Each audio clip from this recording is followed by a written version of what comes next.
Om Namo Bhagavate Vasudevaya.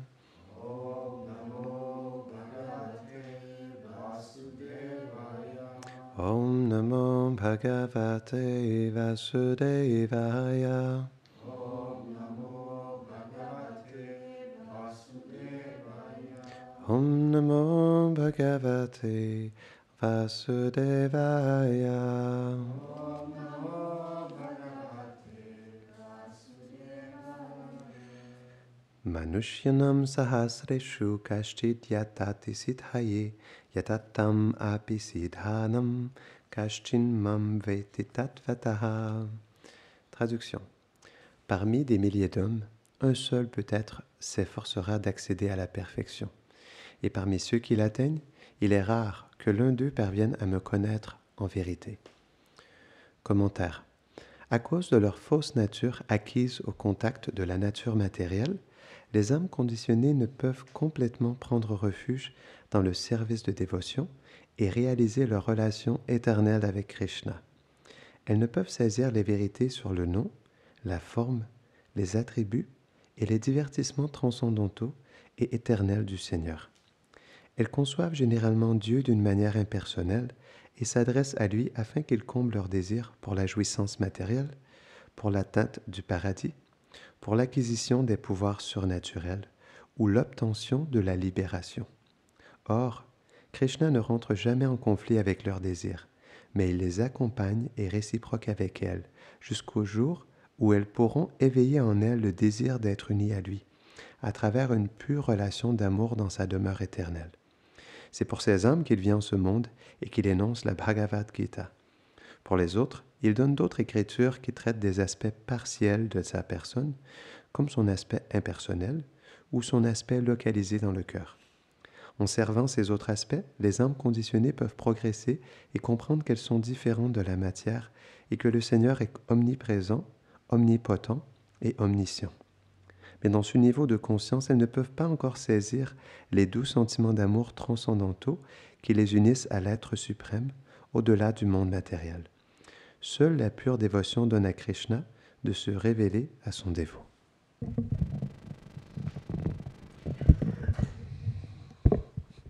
Om Agyanati Milandasya Ganam Janam Shalakaya Shakshulu Militam Jena Taisme Shigulave Nama Namam Vishnu Padaya Krishna Plestaya Bhutale Shlimate Bhaktivedanta Swaminiti Namine Namaste Sarasvati Deve Kaulavani Plachaline Nilve Shesha Sunyavadi Plachachadi Shatanine. On pourrait croire que le Seigneur est partial. Mais en réalité, il ne s'implique pas dans les désirs des êtres vivants. Il est réciproque, simplement. Il est la forme de toute chose. Il est l'origine de toute chose. Il est la substance de toute chose. Mais il met un grand accent sur la liberté. La liberté, le libre arbitre, c'est comme un joyau. Personne ne veut le perdre, c'est vrai? Est-ce que quelqu'un voudrait avoir plus la possibilité de choisir? Ça serait qu'une forme d'esclavage. C'est vrai? Vrai ou pas? Mais Srila Bhaktivinoda Thakur explique que dans ce choix, on peut se tromper comme on peut réussir.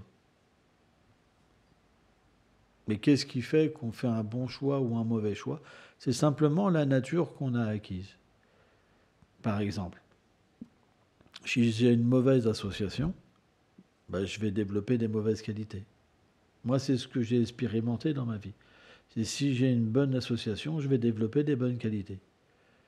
Ma décision, quand j'ai une mauvaise mentalité, une bonne mentalité, est-ce qu'elle est la même? Non. Vous comprenez?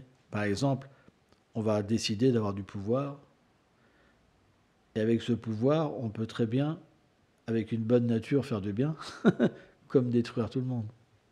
Hein?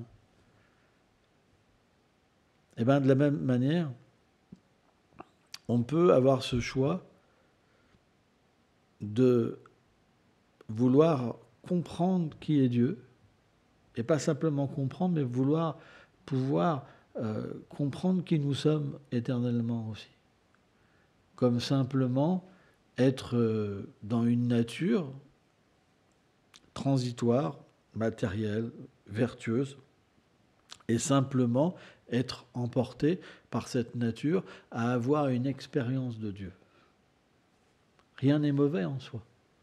Parce que la Bhagavad Gita nous dit que peu importe ce qu'on fait, de toute façon, la réussite viendra. Si vous faites du mal, vous souffrirez. Quel est le résultat de la souffrance? À un moment, on veut sortir de la souffrance.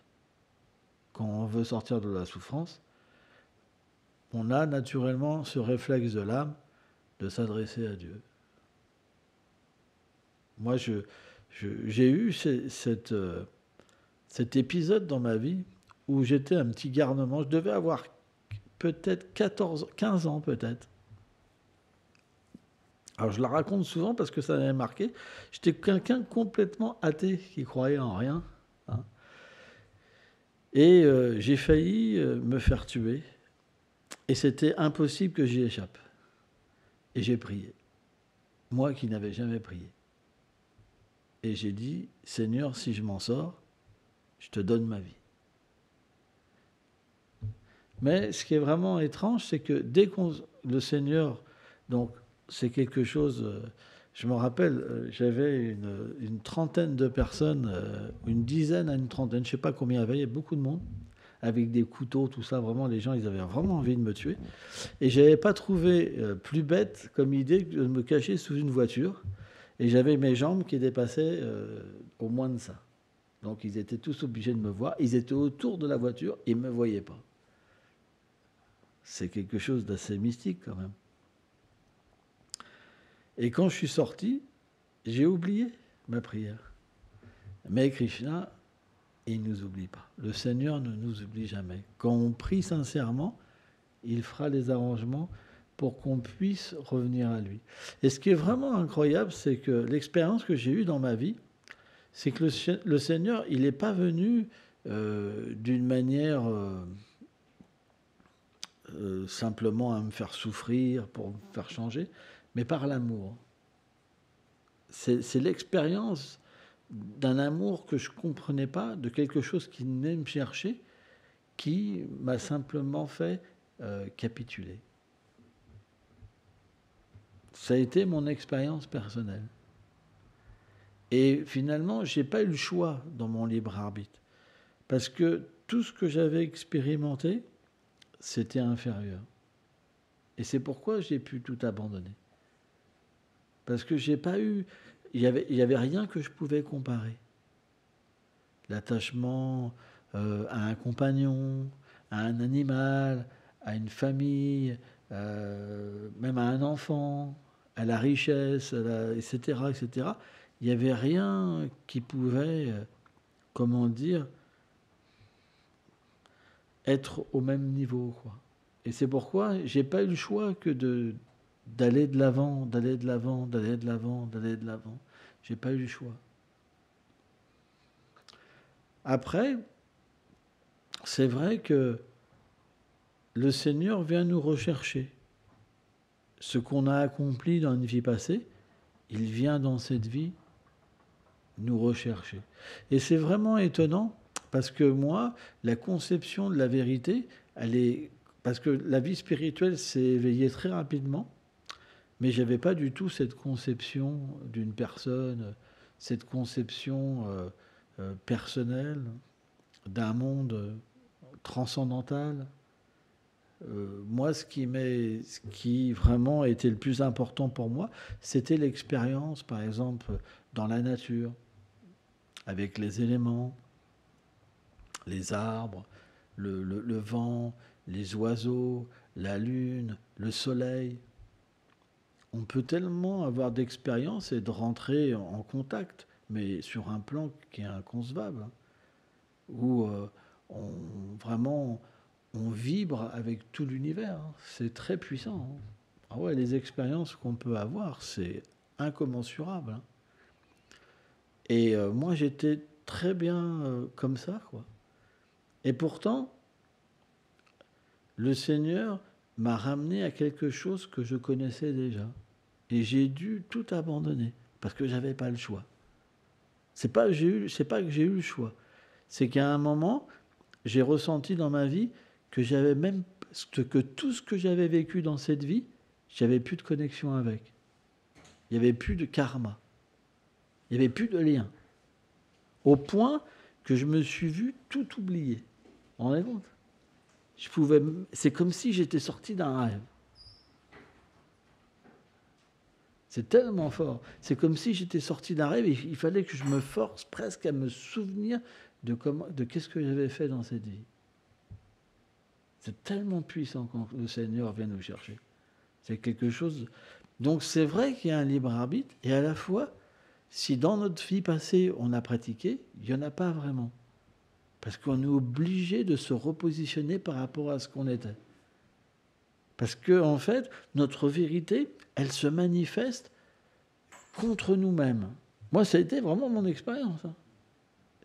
Et c'est tellement fort. C'est tellement, tellement fort. Et pourtant, au tout début, j'essayais de garder ma pratique, mon expérience, et pourtant, graduellement, j'ai dû l'oublier et oublier toutes mes expériences parce que c'était tellement inférieur. Quand quelque chose vient remplacer et qui est supérieur, vous oubliez tout graduellement. C'est tellement fort. Même les soucis, tout. En fait, on peut garder quelque chose quand l'expérience n'est pas assez forte. Mais quand l'expérience, elle domine tout, parce que Krishna, c'est la source de tout. Quand il vient, toutes les expériences sont remplacées. Vous comprenez ? Parce qu'il est la source de tous les êtres vivants. Toutes les expériences que vous pouvez avoir, elles sont contenues dans le Seigneur suprême. Et ça, c'est l'expérience qu'on peut avoir, elle est toute petite par rapport à lui. C'est pourquoi l'expérience de nous-mêmes avec Krishna, elle est à un autre niveau. On peut avoir une expérience de notre place dans l'éternité, mais aussi d'une manière illimitée. Et ça, c'est quelque chose que personne ne peut remplacer. Une fois qu'on a goûté ça, on peut simplement que se lamenter pour le regoûter. Je relisais, par exemple, l'histoire de Narada Muni. Narada Muni, quand il a repris Vyasadeva, et qu'il lui a demandé s'il était content d'avoir égaré tous les êtres. Et donc Vyasadeva lui a posé des questions, notamment sur sa vie à son maître spirituel. Et c'est là qu'il lui a expliqué que quand il était jeune, il a eu la bonne fortune pendant 4 mois, les 4 mois de la mousson, de servir 4 sages. En fait, c'était les 4 Kumaras qui étaient déguisés en sages. Et en fait, il les a servis d'une façon innocente, comme un enfant. Il était complètement abandonné à eux. Il voulait simplement les satisfaire. Et parce qu'il avait une bonne attitude, il avait des qualités, les sages l'ont béni. Quand on a une bonne attitude, le maître spirituel nous bénit. C'est comme ça que ça se passe. Si l'attitude n'est pas bonne, il n'y a pas de bénédiction. Ça ne passe pas. Et le résultat, alors bien sûr, Narada Muni, il est éternel. Hein, c'est pas qu'il a atteint l'amour de Dieu, mais le résultat, c'est qu'il a atteint l'amour de Dieu. Et donc, les sages l'avaient béni de différentes manières, par le fait de parler, de lui transmettre la connaissance, de lui transmettre l'amour de Dieu, de leur donner les restes de nos nourritures. C'est d'expliquer que les restes des nourritures d'un sage, c'est très puissant. C'est une des substances qui est la plus puissante dans la vie spirituelle. Les restes d'un pur dévot.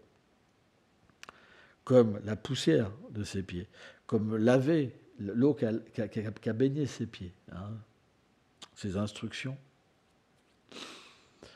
Et donc, Narada Muni, quand sa mère elle a été piquée par un serpent et qu'elle a quitté son corps, il est parti. Il a commencé à traverser les forêts, etc., les montagnes. Et un jour, il a été sous un arbre banyan, il a commencé à se rappeler des instructions que les sages lui avaient données. Il a commencé à méditer. Et là, le Seigneur est apparu dans son cœur. Et il a pu avoir le darshan du Seigneur. Et c'était tellement fort, en fait, que le Seigneur s'est manifesté dans son cœur, dans son mental, dans ses sens, pour qu'il puisse expérimenter sa beauté, sa douceur, le parfum de son corps, le son, en fait, de ses ornements. Et l'amour était tellement puissant qu'il s'est évanoui, en fait. Et le Seigneur a disparu. Et quand il a disparu, il a repris connaissance. Et là, il a commencé à chercher le Seigneur partout et à se rappeler les instructions des sages pour le faire réapparaître. Mais il n'y arrivait pas. Et à partir de là, c'est expliqué qu'il a été comme une personne qui a perdu son plus grand trésor. Alors, ce n'est pas un petit trésor. Hein. Et il essayait encore et encore de faire venir le Seigneur. Et simplement, il lui a parlé. Il lui a dit, parce que tu n'es pas assez qualifié, je t'ai apparu une fois pour augmenter ton désir, mais tu me reverras simplement que dans ta prochaine vie.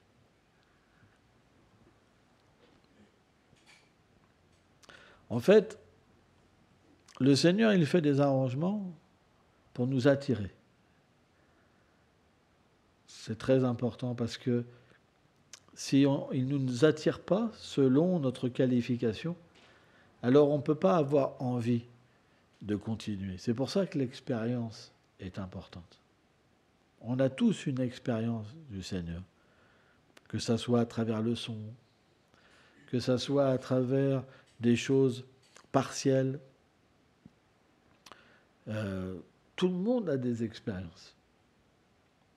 Parce que dès qu'on veut une expérience, dès qu'on est qualifié pour avoir une expérience, on peut avoir une certaine expérience. Bien sûr, l'expérience Narada Muni, c'est quand on devient complètement pur et que notre désir est pur, qui est lié à notre propre soi, pas au conditionnement matériel. Tant qu'on pense qu'on est un homme, qu'on est une femme, notre désir ne peut pas être pur. En fait, il est pur lorsqu'on comprend qu'on est le corps et qu'on est différent. Parce que sans ça, notre désir, il est lié simplement qu'à notre expérience matérielle. Mais lorsque l'être devient pur, le désir spirituel apparaît par l'association en fait de purs dévots. Et à ce moment-là, l'expérience de Krishna est possible. C'est ce que nous apprend donc les textes védiques. C'est pourquoi chacun progresse. Il n'y a pas d'élu. Par exemple, dans certaines religions, il y a tant d'élus. Mais il n'y a pas d'élus. C'est simplement que tout le monde change dans un mauvais sens ou dans un bon sens. Tout le monde évolue. Mais finalement, qu'est-ce qu'on cherche ? On cherche l'amour. Tout le monde cherche l'amour. Mais l'amour, c'est en relation avec l'âme, avec notre véritable nature, et pas notre fausse nature. Parce que lorsqu'on essaye de chercher l'amour, mais indépendamment en fait du Seigneur suprême, on souffre. On est emporté dans une conception corporelle de l'existence. Et la conception corporelle, ça veut dire qu'on ne pourra jamais rencontrer le véritable être à aimer. Et ça peut être compris que par l'expérience de Krishna. Quand on expérimente Krishna, on peut comprendre ce genre de paroles. Sans ça, c'est pas possible. Parce qu'on pense que le petit amour qu'on a, c'est l'apothéose. Mais en fait, c'est un amour déjà qui est temporaire. Quand le compagnon disparaît, il disparaît l'amour. Donc c'est un amour qu'on n'emportera pas, qui va durer juste un certain temps et qui est très instable.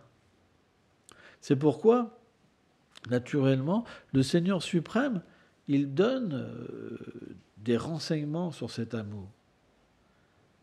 Il donne une méthode pour l'approcher.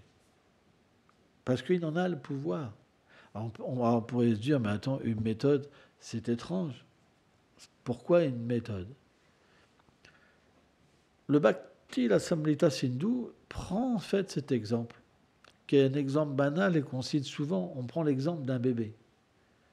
Tous les enfants savent marcher. Mais pourtant, on doit leur apprendre. On a tous eu une mère ou un père qui nous a fait « vas-y, mets le petit pied devant. Ah, c'est bien ça. Allez, mets le petit pied devant. » Et puis nous, on était là comme ça. On a oublié. Et pourtant, c'est propre à l'être humain de marcher. Et bien de la même manière, cette relation avec Krishna, elle est naturelle, mais on l'a oubliée, due à l'association avec la matière. Quand on s'associe trop avec la matière, on oublie notre nature spirituelle. C'est pour ça que le Seigneur vient et donne une méthode qu'on appelle le service de dévotion, qui permet à l'être de réguler en fait sa vie pour apprendre à comprendre qui il est. C'est pas compliqué. Et heureusement que le Seigneur fait ça, parce qu'il est le Père suprême, et on est ses enfants. Et nous, quand on prend le rôle d'un père, eh ben c'est ce qu'on fait pour nos enfants. Donc si on peut le faire pour nos enfants, on peut comprendre que le Père suprême, il peut le faire pour ses enfants. Qu'est-ce qu'il y a de mal à comprendre ça? Donc, le service de dévotion, c'est simplement un moyen pour qu'une personne, elle puisse sortir de la conception corporelle de l'existence, qui est finalement emplie de malheur. Toutes les maladies qu'on a dans ce monde, elles viennent simplement, en fait, d'une conception corporelle de l'existence. Une fois que quelqu'un se situe spirituellement, même si le corps se désagrège, il n'est pas touché. Parce que sa relation, elle est en dehors du temps. Et ça, c'est très difficile à comprendre. Encore, simplement, un dévot du Seigneur peut comprendre ça. Lorsqu'on saisit qui on est, alors on n'a plus peur de la mort. La mort, c'est juste un moment où on va retrouver en fait le Seigneur suprême. Mais c'est pas simplement qu'on le retrouve, on le retrouve déjà à l'intérieur de nous-mêmes. Ça peut dire qu'on peut déjà le voir, le toucher, le servir, voir ses compagnons, être introduit dans sa demeure, même en étant dans le monde matériel. Et les Écritures expliquent, et les sages, les Vaishnavas qui ont expérimenté en fait cette plateforme spirituelle, lorsqu'ils quittent leur corps, simplement, ils continuent ce qu'ils avaient fait intérieurement. Il n'y a pas de différence. Mais ça peut être compris que par un Vaishnava. Parce que sans ça, on pense que c'est des fables. Et pourtant, c'est une réalité. Et c'est beaucoup plus tangible que ce qu'on vit là. Parce que ce qu'on vit là, ça disparaît avec la mort. C'est comme un rêve. Un rêve, ça peut paraître tangible tant qu'on dort. Une fois qu'on se réveille, c'est plus tangible. Des fois, c'est vrai. Moi, ça m'est arrivé, avant d'être un Vaishnava, je faisais un bon rêve. Quand je me réveillais, je me disais, mince, c'est fini. J'essayais, c'est fini. Je ne pouvais pas le rattraper, le rêve. J'essayais de refermer les yeux, c'est pour... Ça ne marche pas. Et puis le lendemain, c'est un gros cauchemar. Hein, tu vois, pitié, tu vois. Tu peux même avoir peur de te rendormir. Hein. Il y a des gens qui font tellement de cauchemars qu'ils ont peur de dormir. Hein. Ils luttent contre le sommeil, tellement que les rêves deviennent négatifs. Donc, le point, c'est que on devrait avoir une vie spirituelle. Parce que la vie spirituelle, ça équilibre la vie, en fait, qu'on a dans ce monde. Parce que lorsqu'on a une vie spirituelle, naturellement, on a un détachement. Rien que le détachement, ça apporte un véritable bonheur. Quand vous agissez avec attachement, et que vous n'avez pas ce que vous voulez, la frustration vient. Et on ne peut pas s'empêcher d'avoir des désirs. L'être est obligé d'avoir des désirs. Des désirs pour les pouvoirs mystiques, des désirs pour la libération, des désirs pour atteindre le paradis, des désirs matériels. C'est pourquoi l'âme, elle a des désirs, mais originellement, c'est des désirs pour satisfaire Krishna. C'est sa fonction, donner du bonheur à Krishna. Mais on peut se dire, mais attends, mais le Seigneur n'a pas besoin de bonheur. Mais ce n'est pas ça la conception. La conception, c'est lorsque vous donnez du plaisir à Krishna, alors vous recevez naturellement Krishna. Et vous êtes complètement satisfait. C'est juste naturel. Lorsqu'on aime, on veut donner de l'amour.